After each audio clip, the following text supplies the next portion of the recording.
Assalomu alaykum shirinlarim. Bugun uy sharoitida 20 dan oshiq bilinchik chiqadigan massa tayyorlaymiz. Buning uchun bizga 1 stakan un, 1 stakan shakar, 1 stakan sut, 3 osh qoshiqday yog', 1 chimdim razrixlicher, 1 chimdim tuz kerak bo'ladi va 3 ta tuxum kerak bo'ladi.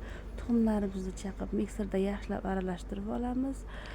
Ustiga yana shakarimizni solamiz, razrixlicher bilan tuzni solib, yog'ni solib, sutni solib aralashtiramiz va qaynagan suv kipitok solamiz. Bu bilinchiklaringiz teshikchali bo'lib chiqishida yordam beradi. Men shirinrog'ini tayyorladim, chunki qizcham ko'rayotgan bo'lsanglar menga yordam beryapti. Shirin bilinchikni yaxshi ko'radi.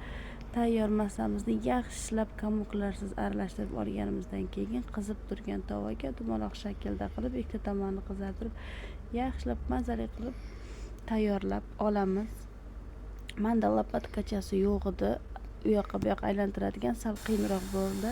Qoshiqda aylantirdim, lekin juda ham mazali bo'lgan.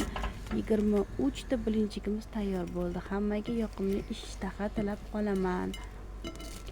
Kanalimizga obuna bo'ling, like bosing, podpisatsiya qiling.